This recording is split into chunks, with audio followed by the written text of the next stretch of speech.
For 4 years in the United States of America, we had a president who stood up at press conferences and talked tough about Vladimir Putin, and then Putin invaded Ukraine and destroyed a significant chunk of the country. The path to peace and the path to prosperity is maybe engaging in diplomacy. We tried the pathway of Joe Biden of thumping our chest and pretending that the President of the United States' words mattered more than the President of the United States' actions. What makes America a good country is America engaging in diplomacy. That's what President Trump is doing. Can I ask you? Sure. Yeah? Yeah. Okay. So he occupied our parts, big parts of Ukraine, part of East and Crimea. So he occupied it on 2014. So during a lot of years, so I'm not speaking about just Biden, but those time was Obama, then President Obama, then President Trump, then President Biden, now the President Trump, and God bless, now President Trump will stop him. But during 2014, nobody stopped him. He just occupied and took. He killed people. You know what the contact 2015. 2014. 2014 and 2014. 2014. Yeah. So I was not here. Yeah, but That's exactly right. Yes, but during 2014 till 2022, yeah, the situation the same. The people have been dying on the contact line. Nobody stopped him. You know that we had conversations with him, a lot of conversation, my bilateral conversation, and we signed with him, me, like a new president. In 2019, I signed with him the deal. I signed with him, Macron and Merkel, we signed ceasefire. Ceasefire. All of them told me that he will never go. We signed with him with gas contract. Yes, but after that, he broken this ceasefire. He killed our people and he didn't exchange prisoners. We signed the exchange of prisoners, but he didn't do it. What kind of diplomacy, JD, you are speaking about? What do you mean? I'm talking about the kind of diplomacy that's going to end the destruction of your country. Yes, but if you Mr. President, with respect, I think it's disrespectful for you to come into the Oval Office and try to litigate this in front of the American media. Right now, you guys are going around and forcing conscripts to the front lines because you have manpower problems. You should be thanking the president for trying to bring an end to this conflict. Have you ever been to Ukraine that you say what problems we have? I have been to. Count once. I've actually watched and seen the stories, and I know what happens is you bring them on a propaganda tour, Mr. President. Do you disagree that you've had problems bringing people into your military? We have problems. Let's stop there and talk about it so far. The fact that he brought that silly statement up of, oh, we need diplomacy. And Zelensky shot him down and gave him a history lesson on the last decade where they were trying diplomacy, trying to let that work. And then Russia still invaded. That was the point. And then he doubles down on it. Work with Putin. It ain't about your soft power because they don't listen to that. They don't respond to that. How long have they had sanctions in Russia? Putin doesn't care about your sanctions. He doesn't care about your soft power and your diplomacy. He wants to rebuild the USSR. Full stop. And he will not stop until he's put all of that back together. And now he's got a partner in J.D. Vance and Donald Trump. Yep. Russia is ecstatic about what they saw today in the White House. Ecstatic. Couldn't have gone more swimmingly for them. They're getting everything they could ever have hoped for and dreamed for out of Trump 2.0. Yep. And they're laughing. They are absolutely laughing at us right now because we do look like an embarrassment on the world stage. Yeah. And a friendly reminder is that Donald Trump has called Zelensky a dictator. Yep. And then when asked if he would consider Vladimir Putin a dictator, he was that's a strong word. And I take that, we'll see what happens. Can we touch on the fact that Trump looks extremely old and couldn't even keep up with the conversation? Yeah. And it feels like you're talking to, a grandparent. He keeps deferring to other people, if you notice. Yeah. He's not here anymore. He's not the same Trump. I'm going to say this right now. He is not the same Trump of his first term. No. This man has heavily declined. And when you see him just kind of slumped over and JD's doing a lot of the talking, how many days ago for their cabinet meeting, Elon doing a majority of the talking, you have to start paying attention to the fact that this man is really taking the back seat, but he jumps in and he's ready to do a fight with somebody with one word that he hears. I didn't know I brought my own crowd that cheers me out for what I say, but you know what? It's what I'm here for. It's It one was of those actually things for where, Sade, not you. Sorry. all right, I'll take Sade all day. But one of those things that I find really interesting is just seeing just his posture in this conversation. Yeah. And seeing why JD is taking the leap, even though, like you said, Marcus, it was a history lesson right there. Yeah. And he just got schooled live on TV. And Ryan, you touched on it before when he said to you, "Have you been to Ukraine?" And then that stumble. Yeah. That's when it started going really downhill. You know, in his silence and in his stumbling, he spoke 1,000 words. Yeah. Well, and everything after that, basically everything after this moment, all the anger you're going to see, all the gaslighting and BS, it's happening because of what just happened. Because Zelensky just made him look stupid. And then he sat there and asked him, "Have you been to my country? Do you know our issues? Name one." And he can't do it. By the way, the fact that these two got schooled by a man whose second language is English, I find that even more entertaining. Yeah. But the fact is, this is insanity. So let's just keep watching. There's still so much more to go. Oh, I should probably put it back on the screen before I hit play. Huh? We need to hire a producer. Come to the Oval Office of the United States of America and attack the administration that is trying to prevent the destruction of your country. A lot of questions. Let's start from the beginning. Sure. First of all, during the war, everybody has problems. Even you, but you have nice ocean and don't feel now, but you will feel it in the future. God bless. You don't know that. God bless. You don't know God that. bless. You will not have a war. Don't tell us what we're going to feel. We're trying to solve a problem. Don't tell us what we're going to feel. I'm not telling you. Because I'm you're in no answering on this position to question. dictate that. That's Remember exactly what this. you're doing. You're in no position to dictate what we're going to feel. You We're will- going to feel very you will good. feel influence. We're going to feel very I'm good and telling very you, strong. You will feel influence. You're right now not in a very good position. You've allowed From the yourself very- to be in a from very the bad very position, beginning and of he the happens war. to be right about From the it. very beginning of the war. You're not Mr. in a good Brown, position. I You was don't have in the cards right now. With us, you start I'm having not playing cards. cards. But right now, you I'm don't. very Yeah, you're playing serious, cards. Mr. President. You're I'm playing very cards. serious. You're I'm gambling the with the president lives in of war. millions of people. You think- You're gambling with World War What do you- III. what do you You're think about? gambling with What do you World think War about? III.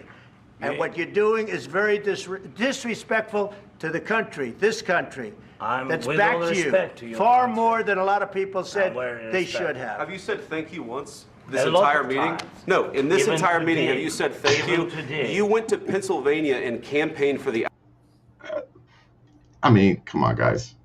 Yeah, look, This, go ahead. I'm sorry. no, please. No, again. I was watching Nicole Wallace today and listening to Dr. Rice saying this is not about gratitude. She's absolutely right. He's not coming to the Oval Office to kiss your boot and sign over all the mineral rights to his country for not a guarantee of security. Yep. Who the hell do these guys think they are? Yeah. Expecting someone to come and grovel before them and say thank you, Mr. Trump, because that's what he gets in his cabinet meetings, where he goes around the table and they all lick his boot. You're not going to get that from world leaders. And in that one action right there, I think that's the one part. Listening to Trump talk over him, saying the stupidest things. Yeah, repeating the same thing over and over. How we're going to feel. I think that in that moment, that's where all the world leaders who responded to Zelensky's post saying, or responded to Zelensky saying, "We've got you." That was the moment where they were like, okay, that's it. It's no longer the America that we can deal with. Well, We can't deal with this Trump guy. Yeah. We're on our own. and We're we've super seen- isolated right now. Oh, yeah. Probably most we've been isolated in a long time. And Yeah. in our 249-year history, this is the most isolated I think we've been. Yeah. So it's interesting to see this because it just evolves into a 6th grade shouting match and ridiculous questions aimed at, and he just said, he goes, I'm trying to be serious. This is a war. Like, I'm not here joking around. But notice how Trump tried to also use coded language and say, you can't come in here and dictate to us. Oh yeah. And try to really put that out there. And it's just like, this was planned. This was planned. This was, that there was little certain things that he was supposed to touch on. And I said to you guys, in the green room, and I think about it. Forced talking points. That's all that was. He was forcing those talking points. Yes. And there's something in that where I feel that, Zelensky knew he was walking into the lion's den. There's no way that he couldn't imagine that coming to the White House being Trump's, but how he was going to play his position. And I said to you, gentlemen, in the green room, do you think there was a part where he knew that he had to play his part and let them go wherever they were going to go, and then he was either going to allow them, because you saw he kind of just becomes more reserved and lets them ramble on. But maintaining that composure was... And he maintained. And that's the part that the world stage saw. Yes. Yeah. And that's the part where I think, and I wasn't saying that Zelensky was like, oh yeah, I'm going to go ahead and play these. No.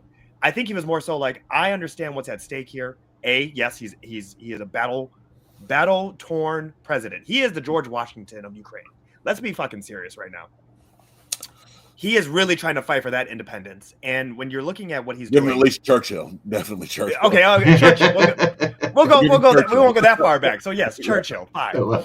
And in this element though, to see him to keep his composure, because how many times is he going to get poked by Grandpa? Do you know what I mean? Telling him that he's dictating and just stop touching me, stop getting this close. And then for Vance to then take it there. Have you thanked him? I have thanked him. No, today, like right now, like at this very moment. No, have you thanked me personally? Yeah, me and the president. What have you done? Intern, you know what I mean? Like, you've only been here for a month. Calm down. Yeah. Calm down. Well, and also remember that this is after Trump and Putin apparently sat down and had a negotiation on how they were going to stop the war. Without anybody from Ukraine there.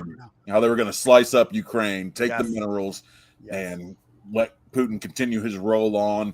Was it next Poland, somewhere else? While simultaneously trying to snag Gaza. Like, started on that little Jim. Another show. Yeah. I mean, all right.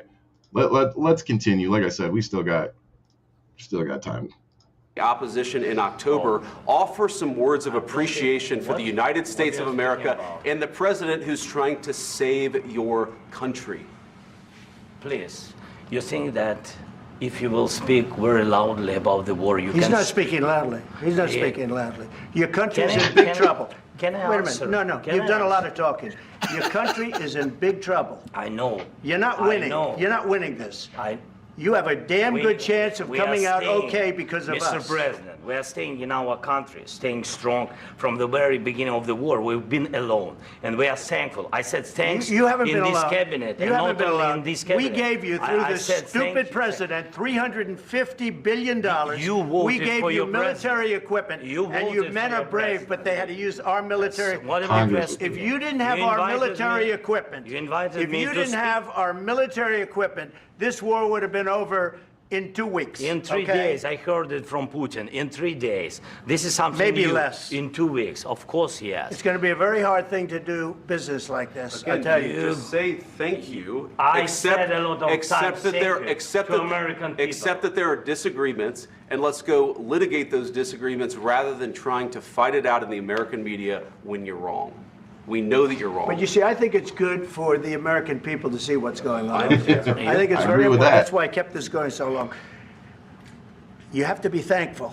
You don't have the cards. Thankful. You're buried there. Your people are dying. You're running low on soldiers. Listen, you're running low on soldiers.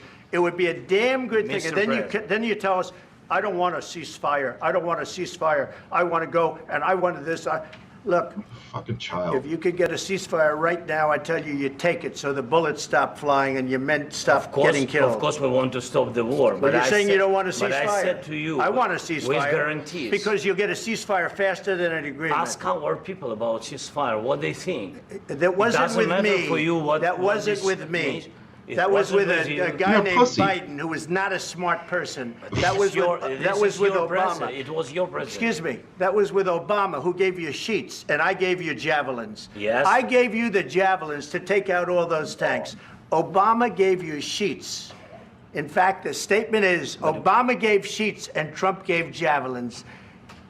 You got to be more thankful, because let me tell you, you don't have the cards. With us, you have the cards. But without us, you don't have any cards. Is that the only freaking talking point I do want to, because is that the only talking point they got him with here? Look, man, it's gross. Let me just say this. I never in my life expected that I would see a leader of a foreign nation walk into the Oval Office and look bigger than the president and vice president of the United States. In the Oval Office. In the Oval Office. Yeah. For what just should have been a photo op. Hey, you can have that conversation when the cameras are gone. Right. You can argue, and that's the way the game is played. Argue, negotiate, say whatever you want to say. You're the president. Yeah. But in front of the cameras, and they don't realize it. They didn't look tough. I don't even think they looked tough to all of their MAGA sycophants. They didn't look tough at all. They looked like small, weak men. Yeah. Zelensky looked larger than life, superhuman, and it's showing right now. I mean, it's all over the world. They just made him bigger than the president of the United States. I agree. But he really is coming off. But he really is responding perfectly. Well, just in general, Trump really just comes off as King Joffrey. Like, it just screams this. It's one of those things where that analogy. Yes, that whole little "I am the king." It's like no man who is king states it.